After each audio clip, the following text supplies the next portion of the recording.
just listen to the conversation, but also feel free to submit questions, comments. We will be monitoring the chat in the Facebook Live, and any comment or question that you have for our guest, John Felageller, we will submit to him. So John is one of the writers for the Facebook team, and he is today going to be talking about handling the quarantine as a single parent.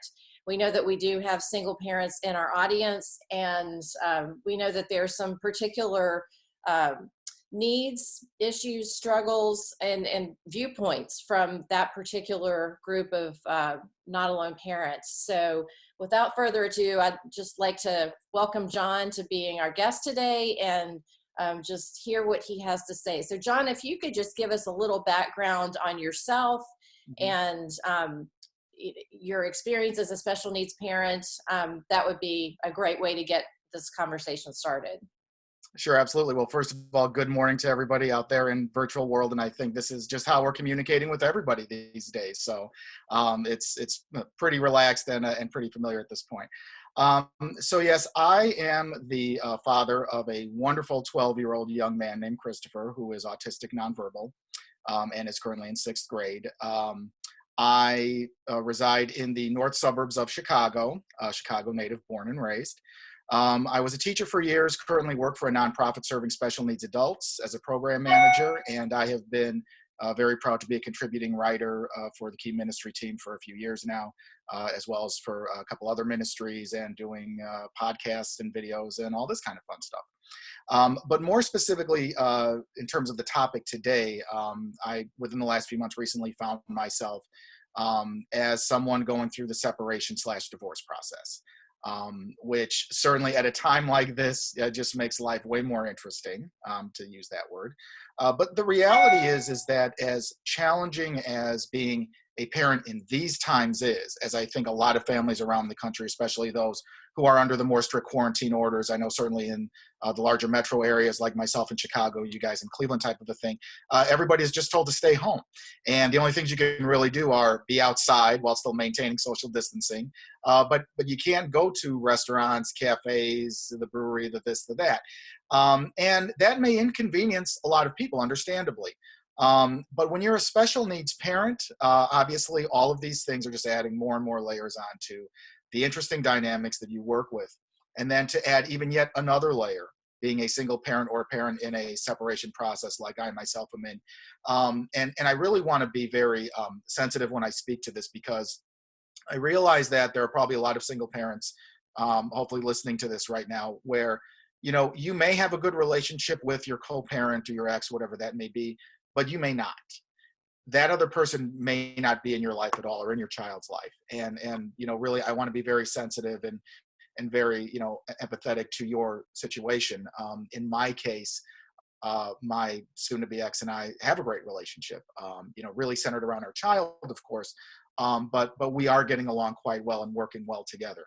I realize that may not be the case for all, but I think that there are some commonalities that when you're in a very large kind of crisis environment like this, where you know, things just trickle down and it's just kind of one thing after another. I think there's some common themes, some common threads we can speak to that we can use to help support those single parents out there.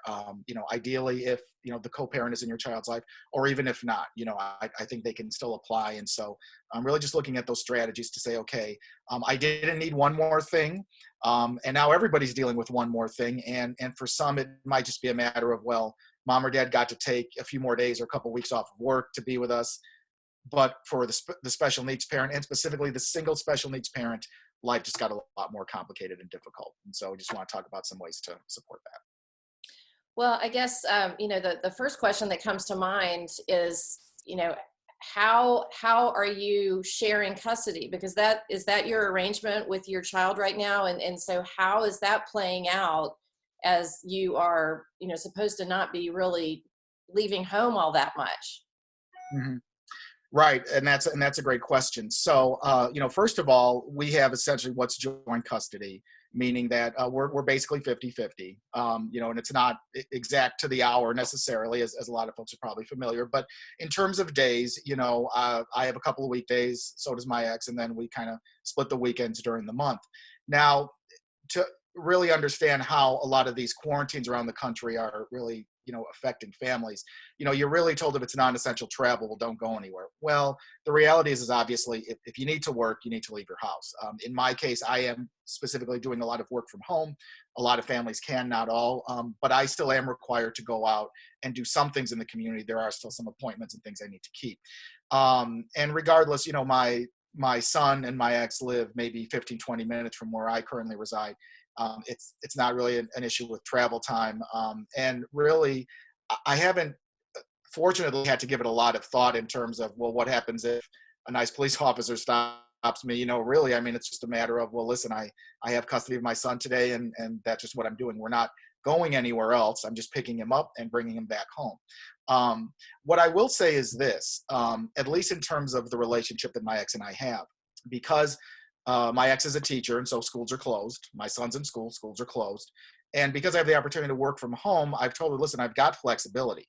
I don't think, regardless of any of the different dynamics that played out in the separation process that may or may not have been pleasant, the reality is that I can, bring myself to a place to identify that, with this shelter in place, it is really not fair for either parent to have our child 24/7, 365 at this point, because, most parents would say, oh no, I've got the kids all this time.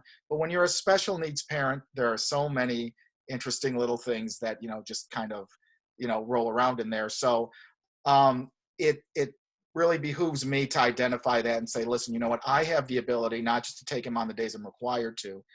I can be flexible enough to actually take him a little extra if that helps you, if you would like that. I'm okay with that. I can still work from home. He can still hang out. We'll take a break during the day and go for a walk or whatever we need to do. But that at least gives you a little bit of a something. Now, again, I want to be very careful when I communicate that, because I know there are some parents out there that are saying, well, that's great for you, buddy, but that's not my situation. I don't have that. Okay. Which again, respectfully, I understand. I think that if your ex, if the co-parent is in your life, and if you have the ability to communicate on that level, I think that it's a great thing if you can get yourself to that place of, let's say, grace, for example, to be able to identify, listen, this is going to be hard on one person. How can I help even a little extra? It's not a big deal for me if I'm working from home. If he just hangs out with me one extra day or during the day a little bit more, I'm fine with that. Maybe legitimately you can't do that because you do need to be out working, or maybe work from home for you means something that it might for someone else. But the fact is that if you can afford those little graces, then I think we need to really try to do that, especially at a time like this. One thing that I think we're all reminded of too is there's so much unknown right now. We don't know what's going to happen. And it really gives you pause, because while, and I don't want to get too much into the science or the medical side of this, but, if you listen to enough stuff, you're going to have people saying, well, this is just another, case of the flu, and so what? And the other side, you have people saying that, listen, this has got a very high mortality rate. One never knows if you catch this, what's going to happen. So because of that unknown, I think we really come back to this place, and I'll speak to it later, of compassion, which is, you know what? At the end of the day, you're still my child's mom. We may not be together in terms of a marriage context, but you are still family. We're still family on some level, and therefore we need to just allow that kind of grace, because again, who knows what can happen tomorrow. And so I think it really just it brings you back to that place of care, love, and compassion for the people in your life. John, I'm going to jump in here just for one Yeah. second. So the live stream stopped on Facebook for a moment. We started it again. So there may be a little bit of a gap for some people between the two live streams, but we are recording this and we'll put it all on keyministry.org a little bit later today. So I'm just letting people know out there in Facebook land that if they missed a little chunk, they'll be able to catch up afterwards. Okay. Absolutely. Great. So I guess, we're seeing a lot of stress from special needs parents, frankly, having their children's routines and the school schedule disrupted. We're all in the same boat, but as you mentioned, it just adds layers of complexity with the special needs child. So how have you, or how, has this been something that you and your soon to be ex-wife have been able to kind of get a handle on, navigating the supports that are not there for your son right now? That what have you been able to put in place, if anything, that is helping your son cope with this very unfamiliar, stressful time for everyone? Well, it's interesting, and you know what? I would honestly say this. I don't know that there is any truly good time for you to be separated or in a divorce situation. But what is interesting, at least from the standpoint of our family, is now we have two residences. We have two different living arrangements, and my son is the type of a kid who he doesn't really need a lot to entertain him. He's really a gross motor kid. Like, I mean, quite honestly, like this kind of a setup is actually perfect for him, because what does he love the most? He loves to be outside. He loves to run around. He likes to go for long walks. I mean, that's perfect for him. And he doesn't really need a lot to entertain him, but even just that simple activity of picking him up, taking him to my place, hang out at my place, get dinner, whatever. If he stays overnight, we have our routine, our bath, or this or that. And that's one thing that I'll really speak to as well. And it's probably something that really just kind of comes out of how you do this type of a separation or divorce well in terms of your kids in general. But really specifically why it's important now is this idea of routines. When we set it up, as we kind of really talk through this, and certainly with guidance from professionals, what we tried to replicate, like on my side, for example, is okay, I want things at my place to resemble as much of the creature comforts that he has at his regular home. So, what are the things that he needs in his room? What are the particular items he needs, the clothes, the toys, the this, the that. And so try to replicate that as much as possible. And then, so when he comes here, he knows, okay, well, this is my room, this is my stuff, but also then too, hey, the routine is the same, right? So about this time, we'll get ready for bed. We'll have our shower, our bath, we'll do our stories, we'll do our prayers, all this. And it's normal. Now, if there was not COVID-19, we'd still be doing that. But now, especially, why is that so critical? Because again, it provides him with normalcy. Because truthfully, I don't know how much he really understands. He knows that we're not going to school or anything else because something is happening. But I don't know to what degree he really gets everything that's going on in the world. But which is fine too. Again, the idea is that keep that sense of normalcy as much as possible. It's so critical now. And even though the routines are disrupted in terms of school, for example, well, we're doing e-learning, and even though he's in a life skills class, there's still e-learning. There's still things downloaded to the iPad and the apps every day that we kind of go through. He does therapy. He does outside therapy at some clinics after school and on the weekends, and they're also doing a similar thing. So, for example, I'll have him this weekend. There's a couple of different therapists who are going to have stuff for me ready to go that I can download and do with him, type of a thing. So, technology, as we sometimes discuss, can be kind of a blessing and a curse, right? We don't like it when our kids are, playing Call of Duty or whatever on the Xbox 10 hours a day. But at the same time, there's such value now in how we can use technology in a positive way, doing things like this, for example, but also with some of these e-learning modules, and also being able to communicate with friends. I mean, I'll just give you an example. In my case, I work with special needs adults. We've set up basically all virtual Zoom meetings, and so we're doing a lot of the classes normally that would be in person on Zoom. We actually did a live karaoke yesterday, and I got to be the DJ. I didn't sing, but I got to run it virtually, because, and again, it was the sense of, yeah, we're not all getting together and chumming around, but look, I can see all your faces. I can talk to you. I can hear you. We can all see what song you're singing. So it's great. So in that sense, in the same way that maybe you would treat this as, okay, my son or daughter is home because, whatever, they've been sick for a few days. So, okay, well, we're just going to be at home and kind of take it easy. And yeah, we'll do more stuff electronically in terms of the learning. It's that same type of thing, but that's where the normalcy is really necessary. So as much as you can lean on those patterns and those routines that you already have in place, really lean into them now and make sure that they're tight and they're strong. And again, this way also too, it's calming because, I know, again, as in the case of my son, I don't know how much he really gets. There likewise might be other parents out there where it's the same kind of thing. I can kind of talk to them about it, but maybe there's some things I don't want to share because that might be too scary for them or whatever. So you just really lean into those routines and say, hey, you know what? Guess what? It's it's learning time, it's class time. Let's bust out the iPad or whatever. Hey, it's walking time. And make them excited. Hey, guess what? It's 12 o'clock. We're gonna go for a walk. Let's get in the car or whatever. That's great. And I will say this. I don't know what it's like by you guys or anyone else listening to this, but I've never seen the forest preserves as crowded as they are. I mean, I couldn't even get a parking spot the other day, and I'm like, I wouldn't have seen any of you otherwise if it wasn't for this, which again, it's a great thing that people are spending the time with their families, no doubt. But again, really lean into those routines as much as you can now. They will be lifesavers for you. Well, how you talked about the routines, and how are you as a single parent getting support for yourself? Because we all have the fears and the wondering, the what ifs, and you can play out any scenario in your head with this whole coronavirus thing, from very mild impact on your life to obviously a significant impact on your life. But so how are you connecting with people, or what kind of support are you getting for yourself that could be helpful, either the concepts or the actual tools that you're using for other single parents who are watching this?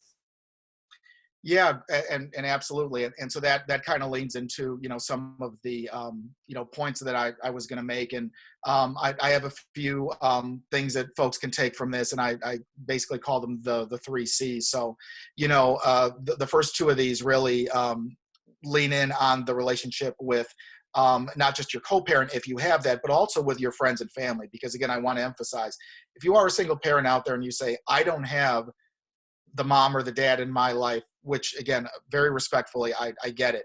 But that's where you lean into your family, your friends, those people that are closest to you. And what's fascinating about a time like this is that, again, I find myself as a single parent, when my son is not here, it's just me. And, on the one hand, that sounds great because it's like, oh, I've got some peace and quiet and all of that. But, that alone factor, the loneliness that can set in. And again, depending on where you are at in this process, maybe like myself, you're maybe a little bit more new to this. Depression can very easily creep in, and especially with the quarantine, and especially with the not being able to go out and interact with people in the distancing and all of that. So that's why I found for myself, absolutely leaning into family and friends, just doing a lot of communicating during the day. I mean, I'm working from home, but, I will also send out and respond to various texts through the day and say, hey, checking in, what's going on? How are you feeling? Praying for you, this and that, all of those things. Once in a while, it's a phone call. We don't always have time for a longer phone call these days, but, certainly with, email, chatting, a lot of social media things. Again, this is where it really is a benefit. So it's really been a point for me where, maybe I make sure that I'm checking in with a certain amount of people a day, on the one side to check in on them, but also for myself, because what I'm getting from that is I'm getting that connection, and I'm also being reminded I'm not alone here, type of a thing. Also, obviously, I think we want to emphasize, especially to, our particular community, that, we really lean into our faith at this time. And so, are you making sure, look, nobody's going to church, but, how are you spending your Sunday mornings, for example? What is also uniquely tough with a special needs family right now, and I'll just speak a little bit to our situation. Our son was in church, I would say, for about a good 7-8 years straight with support. And then because of a variety of circumstances, that support went away, and we weren't going to church, because we didn't have anywhere for our son to go for a few months. And we've been working on finding a new spot for him. And, I've kind of gone back to our old church, kind of a thing. So we're kind of doing our own thing. But the fact is that, keep Sundays, if you are a faithful person, keep Sundays, kind of God-centered, God-focused. Make sure that, you're spending that time listening to your online sermons, streaming things, podcasts, whatever, kind of keep that sacred, because that is a time of restoration for you. You can certainly do those things during the week. I mean, nobody's telling you can't listen to something at 3:00 on a Tuesday, but that also is a routine for you, right? That's a routine, not for your kids, but also for yourself. Keep yourself mindful of the fact that, yeah, this is Sunday mornings, and in my house, or the way that I do it, Sunday mornings up until noon, that's God time, that's prayer time, that's okay. We're just listening to these things, and we're focusing on this. And then just make sure you're mindful of those things. And again, however you do it, however you play it out, again, even for some folks who are listening to this that, maybe, faith or God is not a big part of your life, but understandably, how are you taking that quiet time for yourself to at least reflect inward? And, what are you doing to check in on yourself, on your emotional state? How are you doing that kind of inventory, right? Those are things you need to be doing because, again, depression is a tricky devil. There are folks that are part of our key ministry community or that are way better experts than me on it. But the fact is that I know firsthand going through what I'm going through, you have good days and you have bad. And, that's kind of a little bit of a roller coaster. So make sure that you're reaching out, make sure that you're checking in, and make sure that, again, those routines don't just exist for your child, they exist for you too, to keep you sane through all of this and to give you some of that peace and respite as well. Yeah, I think that that's such an excellent point. We've been, like so many people around the country, we've just been going like gangbusters ever since coronavirus started to really take over all of our focus. And it's very easy to forget what day it is because you're just so in the moment. And it really is critical to have that time to focus on God and to worship and just to listen to his voice and, just get perspective that, he is still God, he is still in control, even though things feel so upside down and out of control in our culture right now.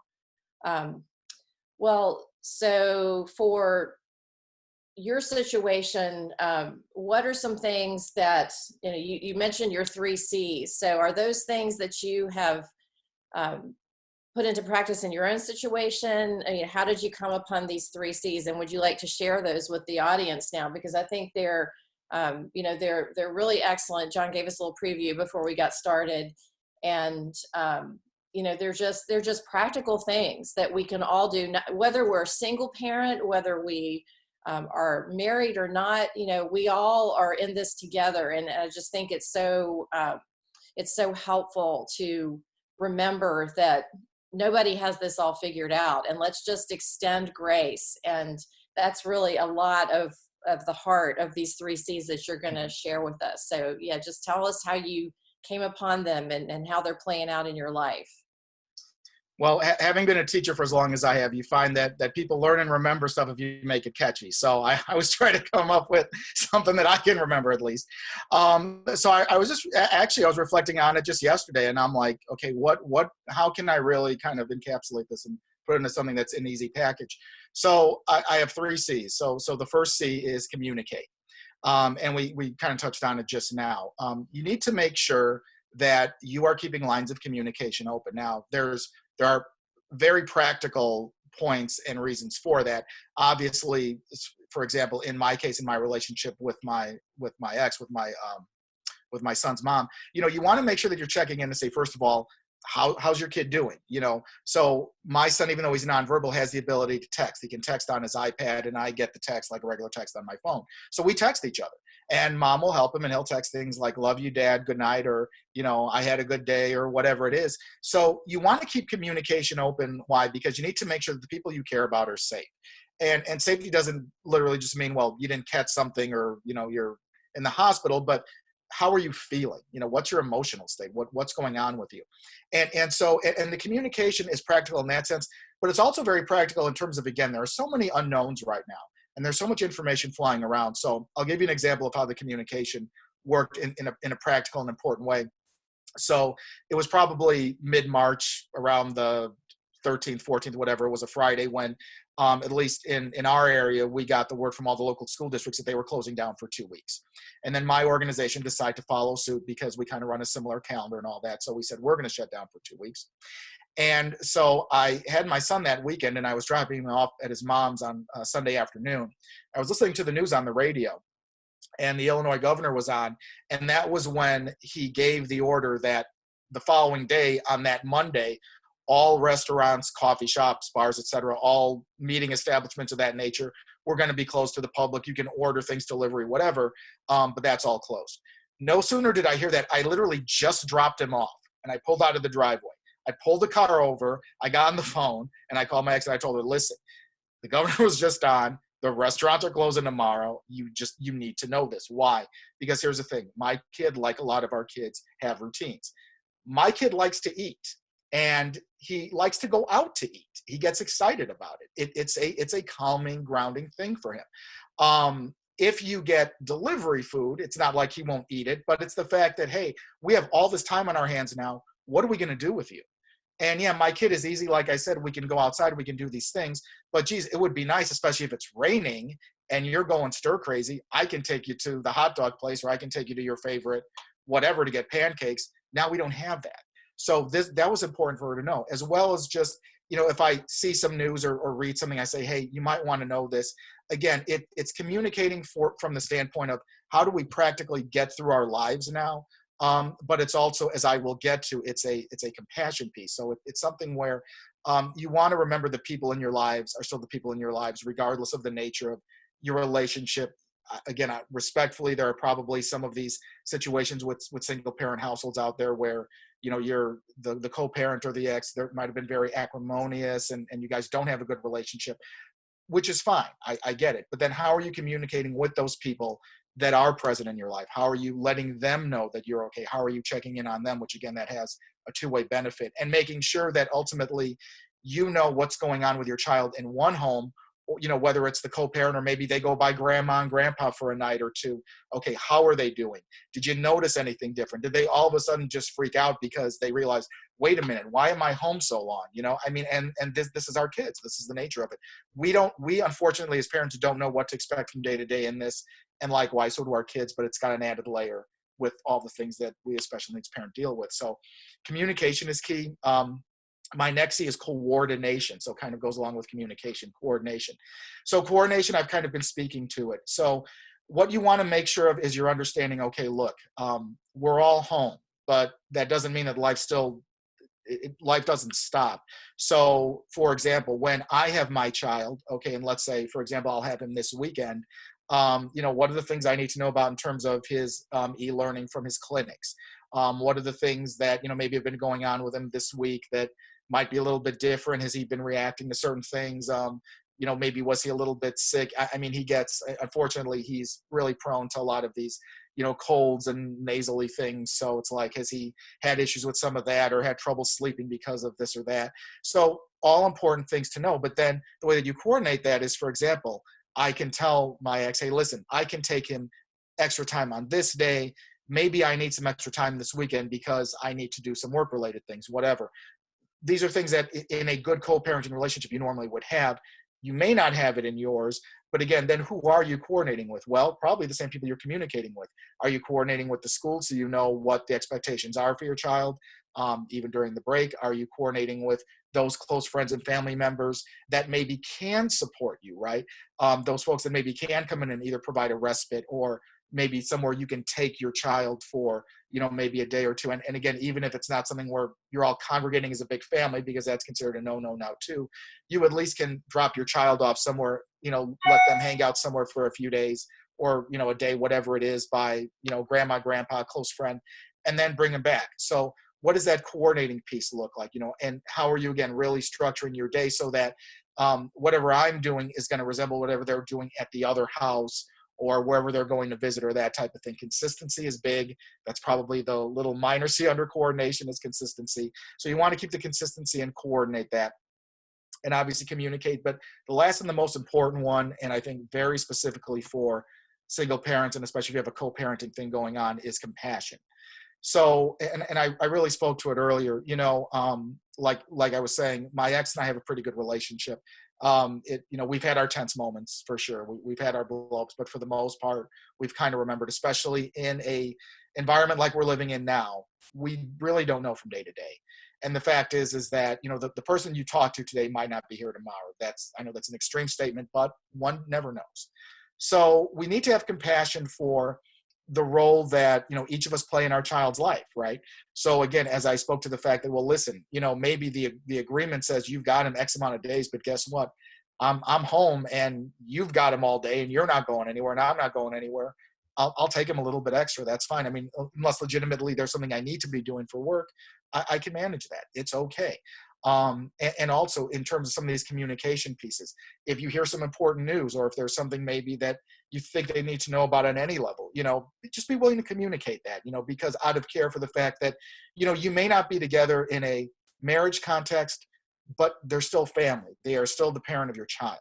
And, if they were to go away, it may not impact you in the same way it might have had you still been married, but it absolutely will impact your child.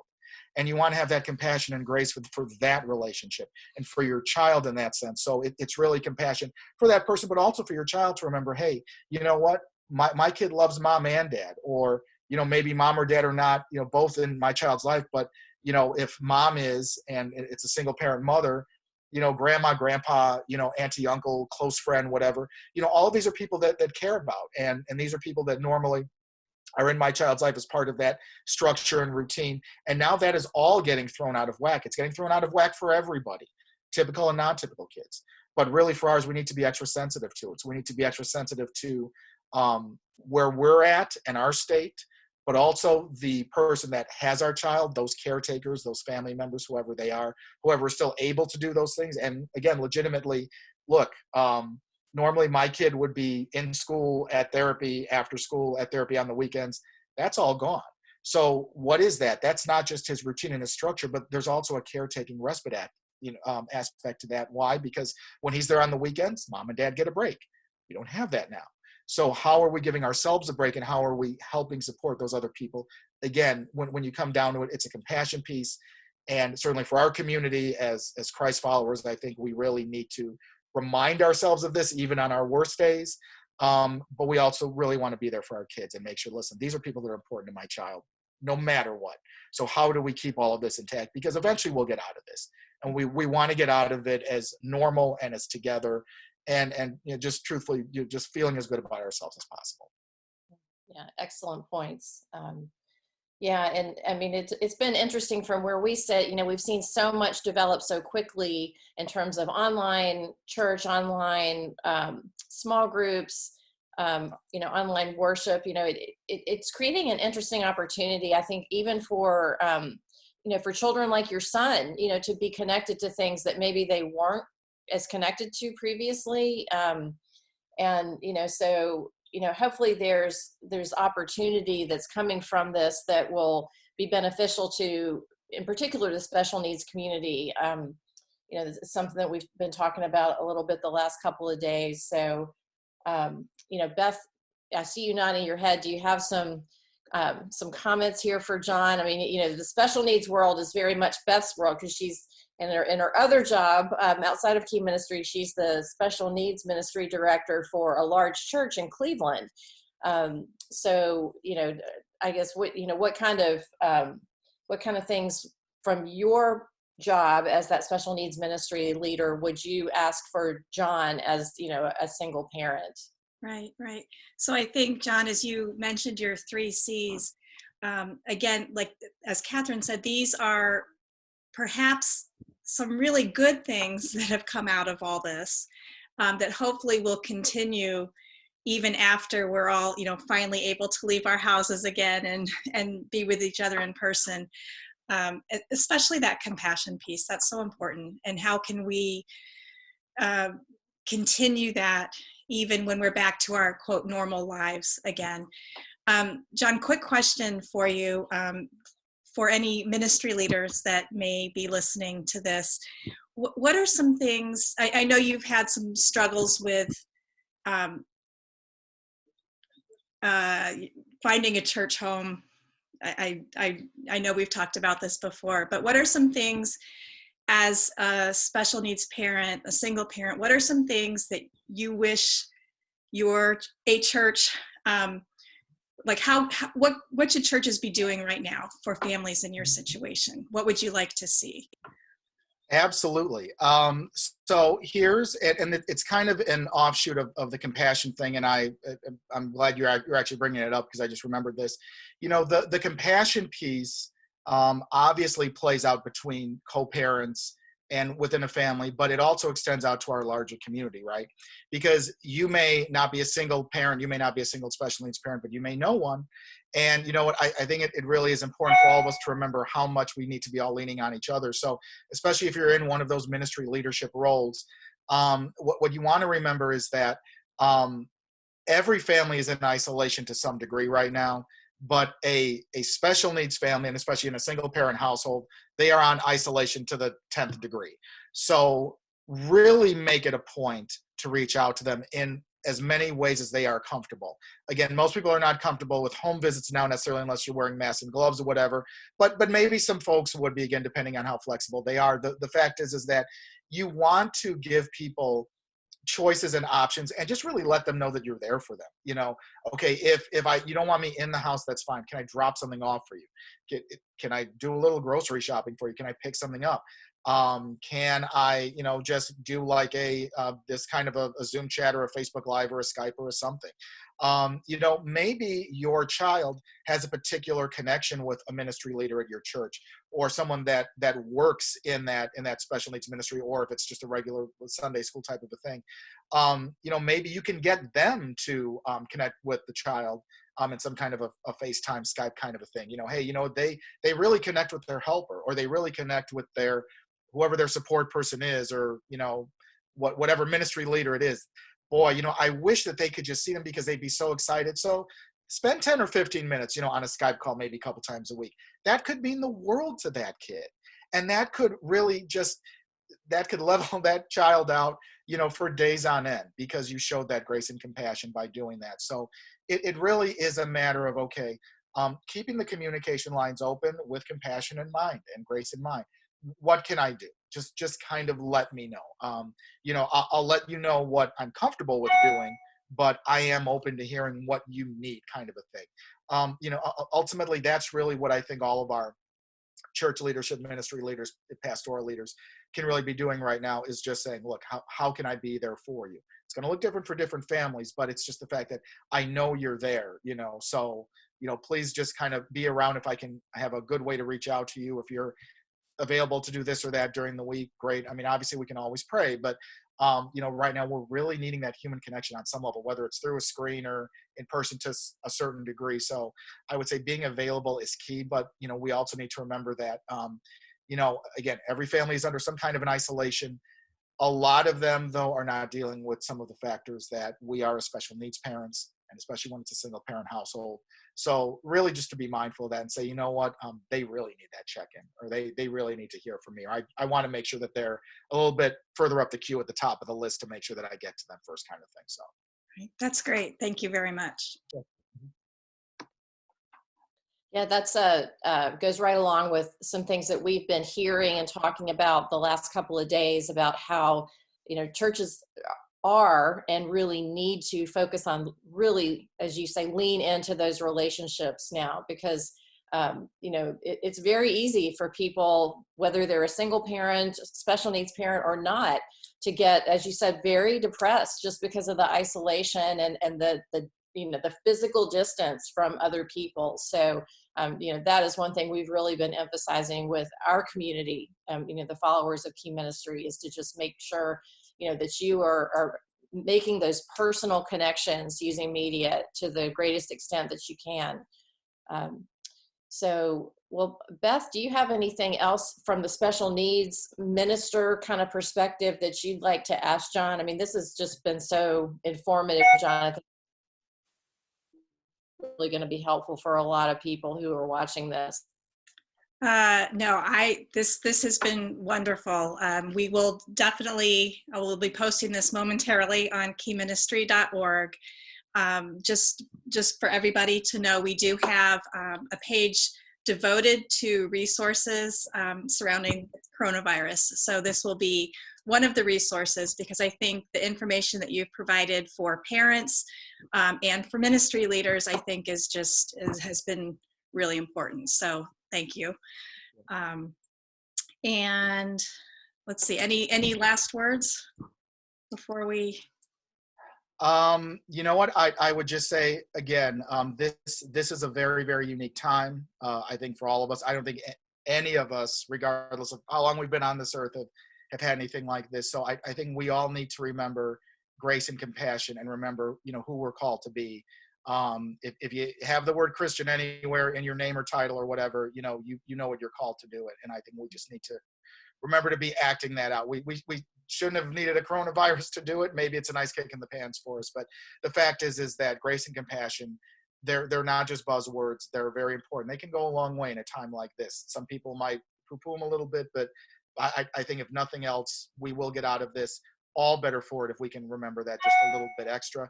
And I will also just give a little brief plug because if you are watching this and maybe you're not familiar with Key Ministry or the work they do, I will tell you that, my little thing here today still pales in comparison to a lot of the wonderful things that have been going on the site in terms of a lot of these webinars that you guys have been doing, addressing a whole variety of topics that are either church ministry related or just related in general to mental health and just kind of coping and getting through this. There's a lot of great things that are going on. So please, folks, I'm glad if you enjoyed this, but check out some of the other things that have been going on that Beth and Catherine and Dr. Steve have been leading. It's been incredible. I've been watching from a distance, obviously, but some really, really great and very, very key resources from Key Ministry. So please check them out. All right.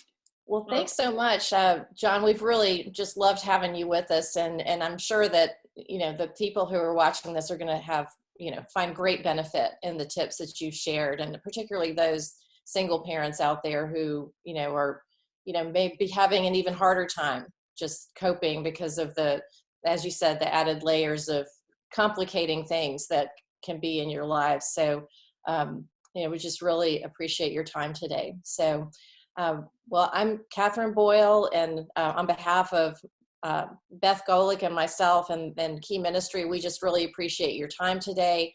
Again, we encourage you to visit our website, keyministry.org. We do have a dedicated page for coronavirus resources. We're posting all of our original content in chronological order, but make sure you scroll down to the bottom of the page too, because we have helpful links for church leaders and families that are very important in this time that we're all struggling with the impacts of coronavirus. So for now, we just thank you for joining us, and we look forward to seeing you again really soon. Bye.